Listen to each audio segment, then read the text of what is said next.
mga kabisig. At this moment, ito ang aming pangulam ngayong tanghali.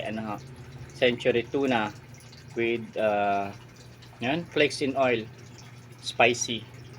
Yan. So ngayon, may alaga kaming pusa. Yan.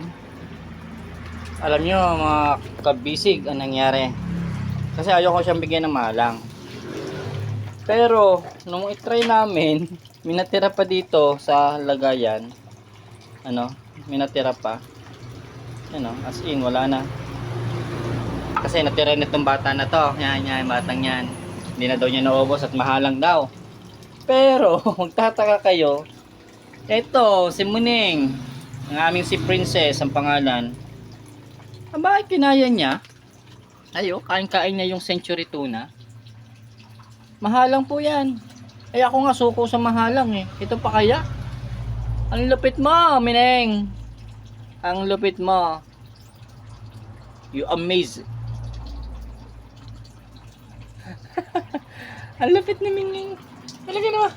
Ang aking bibig mga kabisig ay hanggang ngayon ni ramdam ko pa yung init ng sili sa bibig.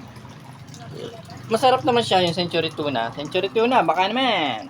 Pero itong pusang ito hindi umangal. Ang dami ho namin binigay dyan kanina kasi pinatry lang namin. Hindi namin ina-expect na kaya pala niyang tiisin yung halang. Pero kami hindi namin matiis yung halang. Kaya bumili kami ng ice candy Yan. Pero si Muning kita nyo, kain-kain pa rin. Grabe si Muning. Hanga na ako sa kanya. Pero may kain yan. Ihiga, kakain, ihiga, tutulog, kakain, maglalaro, kakain, iinom. Yun lang trabaho niyan dito sa aming munting tindahan. Yan, dati kong tindahan ito mga kabisig, kung naalala nyo sa aking previous vlog. So yan, pinakita ko lang sa inyo kung gaano ka-amaze ang pusang ito sa kanyang kinaing century tuna. Yan as in konti na lang natira. Kinain lang talaga niya yung sabaw at yung laman ng kaunting natira. So ayan, tinalo pa kami ng alaga namin pusa.